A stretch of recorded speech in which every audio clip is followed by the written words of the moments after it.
Hello everyone, welcome back to JRF Adda. कैसे आप सभी लोग। सबसे पहले जेआरएफ अड्डा एप्लीकेशंस को आप लोग डाउनलोड करते हो तो डेली फ्री टेस्ट मिलने वाला है, फ्री पीडीएफ, और उसके साथ साथ हर संडे एक फुल लेंथ मॉक टेस्ट और हर 15 दिन में फ्री काउंसलिंग सेशंस। और मेरा नाम शीतल है और मैं आपके लिए पॉलिटिकल साइंस जो है वो पढ़ाती हूँ।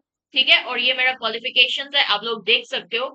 और उसी के साथ साथ जेआरएफ अड्डा एप्लीकेशंस में अभी आप लोगों के लिए टेस्ट सीरीज जो है वो चल रहा है, जिसपे आप लोगों को 10 फुल लेंथ मॉक टेस्ट, दोनों पेपर 1 पेपर 2 का, जैसे कि पेपर 1 आपका और उसके साथ साथ पॉलिटिकल साइंस का भी आपको जो है पूरा फुल लेंथ मॉक टेस्ट जो है वो मिलने वाला है लेटेस्ट पैटर्न के हिसाब से और डिटेल एक्सप्लेनेशंस के साथ 1999 में। और अगर आप लोगों को सिर्फ पेपर 2 पॉलिटिकल साइंस भी लेना चाहते हो तो 1299 में आप लोगों के लिए लेटेस्ट पैटर्न के हिसाब से 10 मॉक टेस्ट और डिटेल एक्सप्लेनेशंस के साथ ये भी मिल रहा है। बाकी कोई भी क्वेरी हो तो नीचे दिए हुए नंबर पे कॉल करके भी पूछ सकते हैं। उसी के साथ साथ आज मैं डिस्कस करने आई हूँ आप लोगों के लिए सिर्फ 20 दिन, हाँ जी 20 दिन, क्योंकि एनटीए ने आपका 26 जून को हमारे पॉलिटिकल साइंस का सेकेंड शिफ्ट जो है ना, उसमें हमारा एग्जाम जो है वो पॉलिटिकल साइंस का होगा, ये डिक्लेयर कर दिया है। ठीक है, और इसी के लिए मतलब आज से अगर काउंट करो तो आपके प्रॉपर 20 दिन बचा है पॉलिटिकल साइंस के एग्जाम को होने के लिए। और 20 दिन में आप लोग ऐसे क्या कर सकता है, स्ट्रेटेजी क्या होना चाहिए, 20 डेज रिवीजन स्ट्रेटेजी या फिर 20 डेज स्ट्रेटेजी जो है वो क्या होना चाहिए, वो आज हम डिस्कस करने वाले हैं। ठीक है, तो सबसे पहले आप लोगों को क्या करना चाहिए, जितने भी आपने यूनिट्स कंप्लीट किया है, ठीक है, यूनिट नंबर 1 से लेकर 10 तक, ये पेपर 1 के लिए, और आपका 1 से लेकर 10 तक पेपर 2 के लिए। ठीक है, पेपर 1 के लिए तो आपको जो है बहुत सारे आपके पेपर 1 जो पढ़ाते हैं एजुकेटर्स, उनके तरफ से भी सुन लिया होगा, तो उनकी स्ट्रेटेजी सुन लेना। ठीक है, बाकी मैं इतना बोलूंगी, एक आरसी एक डीआई रोज पेपर 1 के लिए करना बहुत जरूरी है। एमआर को सॉल्व करिए, बाकी नया चीज में अभी टाइम मत वेस्ट करो, दोनों पेपर 1 और पेपर 2 के लिए। और उसके साथ साथ अगर पेपर 2 जो है ना, यूनिट नंबर 1 से लेकर 10 तक, उसमें मैंने क्या बोला था आपको, 8 यूनिट ऐसा रखो जो शॉर्ट शॉर्ट यूनिट है आपके लिए, मतलब वहां से कहीं पे भी क्वेश्चन आए तो आप लोगों को आंसर आना ही चाहिए। और 2 यूनिट ऐसा है तो मतलब कच्चा पक्का होना चाहिए, कि ऐसा नहीं कि छोड़ के आए, बिल्कुल छोड़ के नहीं जाना चाहिए। ठीक है, क्योंकि आज के टाइम पे पॉलिटिकल साइंस का स्कोर जो है बहुत हाई हो रहा है, उसी लिए आपको जो है यूनिट छोड़कर जाना वो आप लोगों के लिए मतलब प्रॉब्लम हो जाएगी एग्जाम में। ठीक है, तो इसीलिए यूनिट छोड़ के नहीं जाना, 2 यूनिट जो बचता है वो करके जाना है, पर उसको कच्चा पक्का कर सकते हैं, ये बोलती हूँ। ठीक है, तो ये जितने भी यूनिट्स आपने कर लिया ना, उसको रिवाइज करने का वक्त आ गया है। उसके साथ साथ टेस्ट को प्रैक्टिस करिए, यानी कि एक मॉक डेली सॉल्व करिए। ठीक है, जैसे कि मैंने आपको बोला रिविजन करने का वक्त आ गया। रिविजन किस चीज यूनिट को कर सकते हैं, जितने भी यूनिट्स आपने आपने कंप्लीट कर लिया है, ठीक है, कंप्लीटेड यूनिट्स को रिवाइज करो। क्योंकि क्या है, आप लोग यूनिट 1 करके जाओगे, 2 करके जाओगे, 3 करके जाओगे, 10 तक पहुंचते पहुंचते ना ये यूनिट जो है वो भूल जाता है। तो इसीलिए क्या करके चलना है, यूनिट वाइज रिविजन करिए जो जो यूनिट आपने पढ़ा है। ठीक है, उसके साथ साथ इंपॉर्टेंट टॉपिक्स पर फोकस किए। इंपॉर्टेंट टॉपिक्स क्या होता है, जैसे कि मैंने आपको इतने बार बताया, जैसे कि एलिटिज्म, स्ट्रक्चर ऑफ पावर हो गया, जैसे कि आज क्लास लिया था, ठीक है, आप लोगों के लिए पावर के ऊपर, पॉलिटिकल थ्योरी वाला जो पावर है। ठीक है, तो ये आपके कंपैरेटिव पॉलिटिक्स का अप्रोचेस हो गया। ठीक है, आपका cultural approach, economic approach, institutional, new institutional.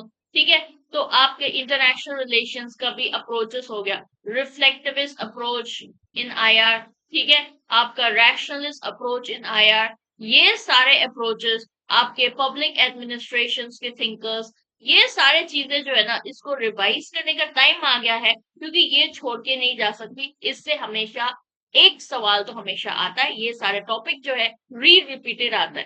ठीक है, आपका फैक्चुअल रिवाइज करने का वक्त आ गया है यहाँ पर। ठीक है, मैं आगे बताऊंगी क्या क्या फैक्चुअल रिवाइज करना है। और मॉक टेस्ट एक सॉल्व करना बहुत जरूरी है, डेली यूनिट प्रैक्टिस 1 मॉक। ठीक है, और उसके बाद जो है मॉक सॉल्व करने के बाद बात खत्म नहीं होता, ठीक है, एटलीस्ट ट्राई करिए स्पीड जो है 2 hours 30 minutes जो होता है ना उसमें कंप्लीट करने की एक मॉक। ठीक है, 3 घंटे मिलते हैं आपके एग्जाम में, बट फिर भी 2 hours 30 minutes में सॉल्व करने की कोशिश करिए, स्पीड इतना रखिए, क्योंकि एग्जाम का माहौल जो होता है ना, एग्जाम हॉल जो है वो उसका माहौल अलग होगा। घर पे अगर आप सॉल्व करते हो उसका माहौल अलग होता है, इसलिए एटलीस्ट ऐसा स्पीड जो है ना वो रखिए ताकि एग्जाम हॉल में इतना ज्यादा डिले ना चले।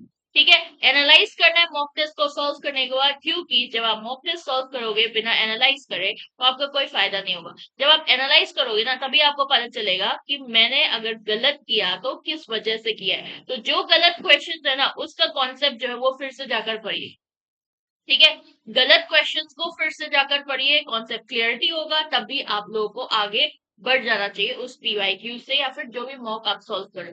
ठीक है, और आपके जैसे मैंने पेपर 1 में भी बोला था, पेपर 2 के लिए भी रीडिंग कॉम्प्रिहेंशन एक सॉल्व करिए, क्योंकि पेपर 2 में ना 2 RC आता है। ठीक है, यानी कि आपका सीधा सीधा 20 नंबर, 20 नंबर तो कहीं जाना ही नहीं चाहिए, 20 की 20 आना चाहिए, इसलिए एक रीडिंग कॉम्प्रिहेंशन रोज शुरू कर लिए सॉल्व करना। ठीक है, और जैसे कि मैंने आपको बोला था फैक्चुअल यूनिट्स को कैसे क्या रिवाइज करना चाहिए, जैसे कि unit number 7 political institutions in India.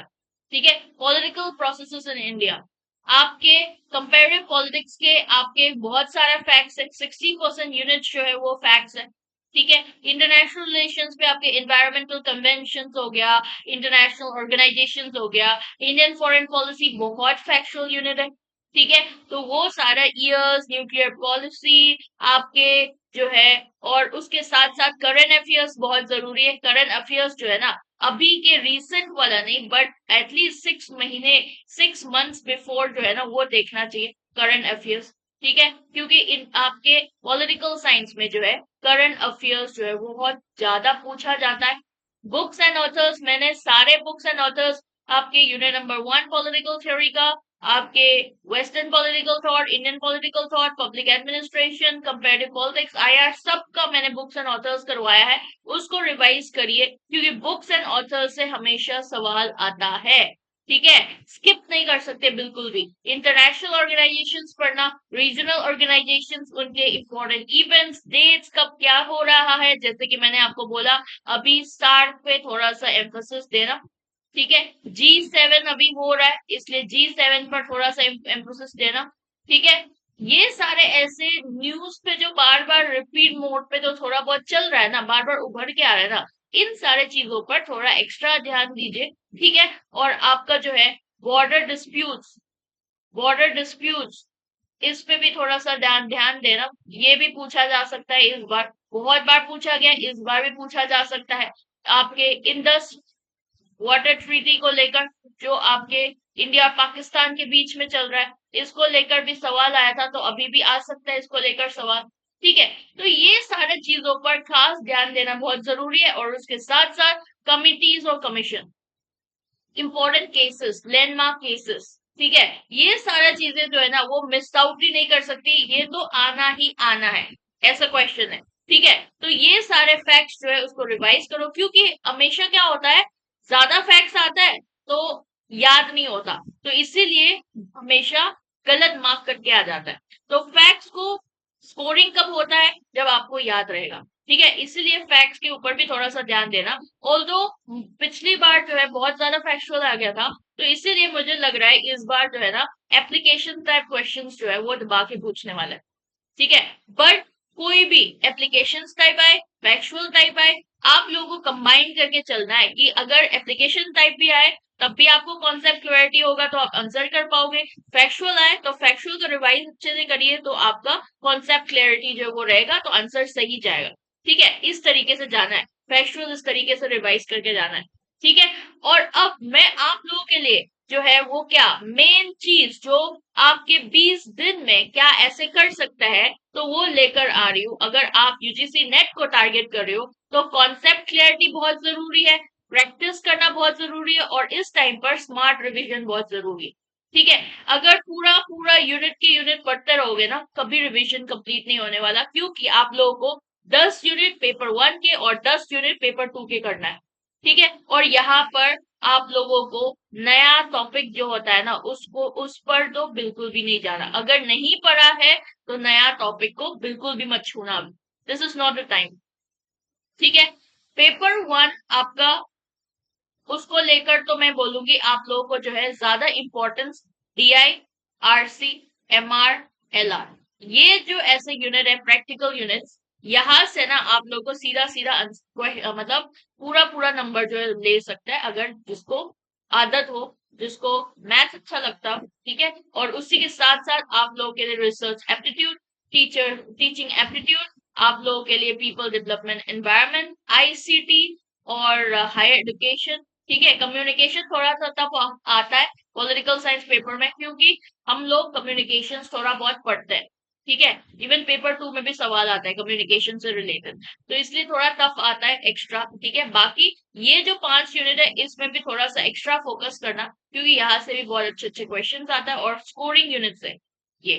ठीक है। बिल्कुल भी छोड़ के नहीं जा सकते। और पेपर 2 को लेकर क्या बोलना चाहिए मुझे, कि पेपर 2 को लेकर ना आप लोगों को पहले के जो 5 दिन है ना, अभी कमिंग 5 डेज जो है ना, उसमें पेपर 2 के सिलेबस में ऐसे सिलेबस को, ऐसे यूनिट को फोकस कर रहे हैं, जैसे कि आपके इंडियन पॉलिटिकल थॉट हो गया। आपके थॉट का क्या है, एक बार पढ़ लिया तो वो थॉट तो वैसे ही रहेगा ना, चेंज थोड़ी ना होगा ना। तो इसीलिए कंसेप्चुअल क्लैरिटी अगर है एक बार तो रिवाइज करो उसको, जैसे कि आपके इंडियन थॉट, जो आपका इंडियन पॉलिटिकल थॉट तो है ही, उसके साथ साथ वेस्टर्न पॉलिटिकल थॉट जो है ना, वो भी इस तरीके से रिवाइज करता है। प्लेटो, एरिस्टोटल, मैकियावेली, आपका हीगल, होब्स ऑफ रूसो, ठीक है, जे एस मिल, ये सारे कुछ जो है उनका कॉन्सेप्ट जो है वो चेंज नहीं होने वाला। और वहां से बुक्स पूछा जाता है, आपका कॉन्सेप्ट पूछा जाता है, तो बहुत इंपॉर्टेंट है। उसी के साथ साथ अब इंडियन पॉलिटिकल थॉट से भी बहुत क्वेश्चन आने लग गया है। मार्क्स, गांधी, आपके मनुस्मृति, अग्निसुत्ता, आप लोगों का जो है कौटिल्य, आप लोगों का जो है राम मनोहर लोहिया, जेपी, बहुत सारे इंडियन थॉट थिंकर्स है। ठीक है। उससे भी बहुत क्वेश्चंस आने लग गया है। ठीक है। और उसके साथ साथ आप लोग क्या पढ़ सकते हो, कंपैरेटिव पॉलिटिक्स। कंपैरेटिव पॉलिटिक्स का बहुत ज्यादा theory, regime theory, European non European nationalism. ठीक है। आप लोगों का जो है इवन पार्टी सिस्टम्स। ठीक है। और ये सारे कुछ जो है वो कंपैरेटिव पॉलिटिक्स में हम पढ़ते हैं। उसके साथ साथ अप्रोचेस, मैं ऑलरेडी बता चुकी हूँ अप्रोचेस कितना इंपॉर्टेंट है। तो ये शुरू के 5 दिन जो है ना, इसमें आप लोगों का रिविजन कंप्लीट कर सकते हैं। और हर रोज आपको 20 एमसीक्यू सॉल्व करना है। ठीक है। 20 एमसीक्यू सॉल्व करना है, नहीं तो मैं हमेशा बोलूंगी एक मॉक रोज लगानी है अब से। ठीक है। और उसी के साथ साथ आप लोगों को 6 to 10 डेज, यानी कि 5 दिन कंप्लीट हो गया, उसके बाद जो कमिंग 5 डेज है ना, उसमें आप लोगों को जो है कॉन्सेप्ट, जैसे कि पॉलिटिकल थ्योरीज में आपका जो है एक तो कॉन्सेप्ट हो गया, दूसरा ट्रेडिशंस हो गया। कॉन्सेप्ट और ट्रेडिशंस में से ना, ट्रेडिशंस हमेशा पूछा जाता है बार बार। ठीक है। Liberalism, Marxism, socialism, multiculturalism, post modernism, feminism, तो ये सारे कॉन्सेप्ट को जो है रिवाइज करो अच्छी तरीके से। उसके साथ साथ इंटरनेशनल रिलेशंस पे जाओ। इंटरनेशनल रिलेशंस पे आप लोगों का यूनाइटेड नेशंस, ग्लोबल साउथ, आपका नॉर्थ साउथ डायलॉग, आपके जो है कंटेम्पररी चैलेंजेस हम इवन फॉरेन पॉलिसी में भी पढ़ते हैं, तो इसलिए कंटेम्पररी चैलेंजेस पढ़ना बहुत जरूरी है, वहां से भी सवाल आ जाता है। टेररिज्म को लेकर, ग्लोबल टेररिज्म, ठीक है, इंटरनेशनल ऑर्गेनाइजेशंस बहुत इंपॉर्टेंट है। आप लोगों का अप्रोचेस तो इंपॉर्टेंट है ही। ठीक है। तो ये सारे चीजें, जैसे कि आपका जो है idealism, realism, neo liberalism, neo realism, ये सारे चीजें जो है ना बहुत इंपॉर्टेंट है। यहाँ से हर साल क्वेश्चन आता है। और उसी के साथ साथ पब्लिक एडमिनिस्ट्रेशन की थ्योरी, जैसे कि आपके scientific management theory, human relations theory, bureaucratic theory, आपका पब्लिक चॉइस थ्योरी, आपका जो है new public management, new public administration, development administration, administration development, और आपके मोटिवेशन थ्योरी जो होता है ना आपके, वो बहुत इंपॉर्टेंट है। जैसे कि नीड हायरार्की थ्योरी हो गया, है ना, आपका जो है मास्लो का जो है नीड, मास्लो के जो थ्योरीज हो गया, ठीक है, हर्सबर्ग के, ये सारे जो है ना बहुत इंपॉर्टेंट है। इसीलिए पब्लिक एडमिनिस्ट्रेशन एक तो बहुत स्कोरिंग यूनिट है, उसके साथ साथ यहाँ से बहुत क्वेश्चंस पूछा जाता है। इसीलिए जो है आप लोगों का ये रिविजन करना, सेकंड पार्ट जो हिस्सा है ना, यानी कि सेकंड 5 दिन है ना, उसमें ये सारे कोर कॉन्सेप्ट्स को कवर करना बहुत इंपॉर्टेंट है। और उसी के साथ साथ दोनों पेपर 1 और पेपर 2 का एक मॉक लगाना हर रोज। ठीक है, अब नेक्स्ट 15 दिन में चलते हैं, यानी कि 11 to 15 डेज, उसके अंदर आपको क्या करना चाहिए, इंडियन कॉन्स्टिट्यूशन के जितने भी आर्टिकल, अमेंडमेंट, केसेस, आपके कमीशन, कमिटी, ये सारा कुछ पढ़ डालो। ठीक है, कुछ भी मत छोड़ना, क्योंकि यहां से भी सवाल आता है। डीपीएस भी बहुत पूछने लग गया है, फंडामेंटल ड्यूटीज पूछने लगे, सिटीजनशिप का आर्टिकल्स, ठीक है, आपके इवन फंडामेंटल राइट्स का आर्टिकल्स पूछा जाता है, आर्टिकल 19 का अरेंजमेंट तो कितने बार पूछा गया है। ठीक है, ये सारा चीज पे फोकस करना। ठीक है, उसके साथ साथ आपके जो है फेडरलिज्म, इलेक्शंस किस तरीके से होता है, इलेक्शंस कमीशन ऑफ इंडिया, आपका जो है जो वन पार्टी मल्टी पार्टी ये किस तरीके से होता है, आपका रीजनल पार्टीज का इलेक्शन, और इवन सबसे ज्यादा अब 2 बार से ना क्या सवाल पूछने लग गया है, वाइस प्रेसिडेंट का इलेक्शन किस तरीके से होता है, वाइस प्रेसिडेंट की क्रोनोलॉजी, प्रेसिडेंट की क्रोनोलॉजी, प्राइम मिनिस्टर की क्रोनोलॉजी, या फिर आपका जो है राज्यसभा मेंबर आपके स्टेट्स के हिसाब से, लोकसभा के मेंबर स्टेट्स के हिसाब से किसका ज्यादा है कम है, उस हिसाब से क्रोनोलॉजिकल अरेंजमेंट। ठीक है, तो ये सारा चीज पे ज्यादा फोकस करना बहुत जरूरी है। पीवाई की प्रैक्टिस तो करिए, टॉपिक वाइज भी कर सकते हैं, पर अभी मैं रेफर करूंगी आप लोगों को टॉपिक वाइज मत जाना, सीधा सीधा आप पीवाई क्यू उठाओ कोई सा भी ईयर का और सॉल्व करो, क्योंकि एग्जाम में तो वैसे ही आ रहा है ना, टॉपिक थोड़ी ना बदल बदल के देते रहेंगे कि ये पॉलिटिकल थ्योरी से क्वेश्चन है, सीपी से क्वेश्चन है, ऐसा अलग थोड़ी ना आएगा, एक साथ आएगा ना मिक्स करके, तो इसीलिए एक सारी सॉल्व करो, वही दिमाग पे ना उस तरीके से जो है एक कंसिस्टेंसी बना के चलते हैं। फिर लास्ट के 5 डेज जो है ना, उसमें जितने भी आपने पढ़ा है उसको बार बार रिपीट मोड पे रिविजन करिए। अपना आपने जो है माइंड मैप्स बनाए होंगे, ठीक है, फ्लैश कार्ड बनाए होंगे, किस तरीके से मैं याद कर सकती हूँ, वो बार बार उस तरीके से रिपीट करो। आपका जो है कमजोर एरिया जो है ना, जो आप भूल रहे हो बार बार, गलत कर रहे हो जब आप क्वेश्चन सॉल्व करते हो, उस पे ज्यादा एम्फोसिस दो, ज्यादा फोकस दो।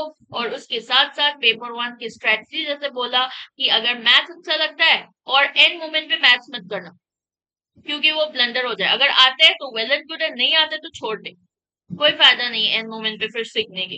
ठीक है, पर अगर जिसको आता है वो एक डीआई रोज सॉल्व करना है, ठीक है, एक आरसी रोज सॉल्व करना है, क्योंकि यहाँ से 20 नंबर पक्का ले जाना चाहिए। ठीक है, और आरसी तो आपके पेपर 2 में भी 2 और आता है, यानी कि एक्स्ट्रा 20 और, ठीक है, इसीलिए बोलते हो एक आरसी सॉल्व करो। और पेपर 1 की स्ट्रेटेजी जो है उसमें आप लोग जिस हिसाब से मैंने बोला, पेपर 2 में भी 8 यूनिट पक्का करो और 2 यूनिट कच्चा पक्का, इस तरीके से आप पेपर 1 में भी ऐसे चल सकते हो। ठीक है, जो आपको लगता है अच्छा वो यूनिट को पकड़ो और पढ़ डालो पूरा, और रिवाइज करो रिपीट मोड पे, जो वीक कॉन्सेप्ट है उस पे फोकस करो, नया टॉपिक पढ़ने की कोई जरूरत नहीं है। एटलीस्ट 2 मॉक सॉल्व करना शुरू कर दो, या तो एक दिन में 2 मॉक, और अपने आप को कॉन्फिडेंट बनाओ, कॉन्फिडेंस लूज नहीं करना। बार बार होता है इस टाइम पे हमें ऐसा लगने लग जाता है कि हमारा कॉन्फिडेंस कम हो रहा है, हमें नहीं आता, क्या करेंगे, जितने भी पढ़ा है वो सारे भूल गए।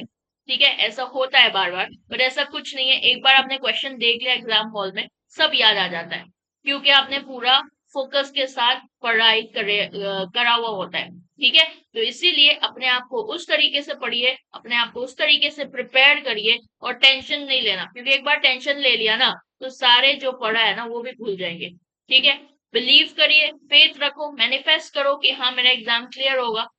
ठीक है, and you will see the power of manifestation. और सक्सेस जो है ना, हर चीज को पढ़ने से, यानी कि यूनिट 1 से 10 तक है दोनों पेपर 1 और 2 का, तो इसका मतलब मेरे को हर एक चीज पढ़ना है, हर एक सिलेबस को कंप्लीट करना है, इससे सक्सेस नहीं होता। बट आपने जितना पढ़ा है, जो पढ़ा है, अगर मैंने पूरा कंसेप्ट को क्लियरिटी के साथ पढ़ा है और मैंने क्वेश्चंस लगा पाया है तो उसके साथ पढ़ा है, तो ये उसके वजह से आपका सक्सेस जो है वो आएगा। ठीक है, तो आई होप आपको ये स्ट्रेटजी बहुत काम आएगा, 20 डेज का बहुत प्रोडक्टिविटी लेकर आएंगे आप लोगों के साथ। All the very best for your paper, it's only 20 days left, और इट्स टाइम कि आप और ज्यादा मेहनत करें, जितना आप अगर 6 घंटे पढ़ाई करते थे तो एक्स्ट्रा 2 घंटे 4 घंटे एक्स्ट्रा और ऐड करो, 10 घंटे 8 घंटे से पढ़ाई करो। ठीक है, स्मार्ट वर्क करना यहाँ पर आप लोगों को, और सक्सेस बिल्कुल ला सकते हैं। ठीक है, all the very best. But आपको आज का सेशन जो एंड होने से पहले मैं आप लोगों को बताना चाहती हूँ कि अगर जो भी बच्चे दिसंबर कोर्स के लिए एनरोल करना चाहते हो तो दिसंबर 2025 की एनरोलमेंट शुरू हो गए। और इस बार जो है ना हम लोग जो है आप लोगों के लिए प्रीमियम कोर्स में यूजीसी नेट का तो है ही, उसके साथ साथ पीएचडी में जो गाइडेंस प्रोग्राम होता है ना वो भी लेकर आ रहा है। इसमें करियर फेयर्स होगा, कार्निवल्स होने वाला है, प्रपोजल मेकिंग होगा, और पीएचडी में किस तरीके से आप अप्रोच कर सकते हो, जा सकते हो, ये सारे कुछ जो है ना डायरेक्शन जो गाइडेंस जो है वो मिलेगा। टीचिंग इंटर्नशिप आपके स्टाइपेंड अमाउंट के साथ, स्मार्ट लर्निंग, ये सारे कुछ भी इंक्लूड हो रहा है आपके प्रीमियम स्टूडेंट्स के साथ। और अगर आप पॉलिटिकल साइंस का कोर्स लेते हो दिसंबर 2025 के लिए तो आप लोगों को कंप्लीट गाइडेंस प्रोग्राम जो है यूजीसी और पीएचडी को लेकर तो मिलेगा ही, उसके साथ साथ आप लोगों को कॉम्प्लीमेंट्री पेपर 1 का वीडियो कोर्स जो है ना वो भी मिल रहा है। ठीक है, उसके साथ साथ टेस्ट सीरीज भी मिलेगा दोनों पेपर 1 और पेपर 2 का, और हैंडबुक मिलेगा आपके अप टू डेट कंटेंट के साथ, और कॉम्प्लीमेंट्री पीवाईपी पेपर्स यानी कि प्रीवियस ईयर्स पेपर 5 साल के लिए डिटेल एक्सप्लेनेशंस के साथ वो भी मिलने वाला है। और इसके साथ साथ रिसर्च प्रपोजल कैसे बनाना है, किस तरीके से रिसर्च प्रपोजल बनाता है, अप्रोच कैसे होगा, अगर एक यूनिवर्सिटी में आप जाना चाह रहे हो तो ये सारे गाइडेंस और काउंसलिंग प्रोग्राम जो है ना ये भी आप इस बार जो है दिसंबर 2025 के कोर्स के साथ जो है एडेड किया गया है। बिल्कुल एनरोल कर सकते हैं जो भी बच्चे दिसंबर 2025 को टारगेट कर रहे हैं। और ऑफलाइन में आप लोगों के लिए जो है फ्री ऑफलाइन टेस्ट जो है हर संडे 9 बजे चल रहा है। इसमें भी जो भी जयपुर में रहने वाले बच्चे हैं वो जाकर एग्जाम देकर आ सकता है, बहुत फायदा मिलेगा, क्योंकि आप लोगों का टेस्ट जो है ना वो आपको प्रिपेयर करवाता है, उस माहौल में ढलता है। तो बाकी कोई भी क्वेरी के लिए ये जो नीचे दिया हुआ नंबर है इसमें कॉल करके भी पूछ सकते हैं। और UGC NET political science by GR Khatta को ज्वाइन करना ना भूलना। ठीक है, और bye bye, take care, thank you so much for watching. I hope कि आप लोगों को ये 20 दिन का स्ट्रेटजी बहुत काम आएगा, बहुत प्रोडक्टिविटी मिलेगा। और मिलेंगे इसी तरीके से। अब back to back marathon sessions आने वाला है आप लोगों के लिए पॉलिटिकल साइंस के लिए, हर रोज 3 बजे 3 PM यानी कि दिन में मेरे क्लासेस होती है। और उसी के साथ साथ इग्निशन बैच जो वो चल रहा है उसमें भी एनरोलमेंट कर सकते हैं, जहां पर हम पीवाईक्यू सीरीज जो है वो सॉल्व कर रहा है आप लोगों के डिटेल एक्सप्लेनेशन के साथ।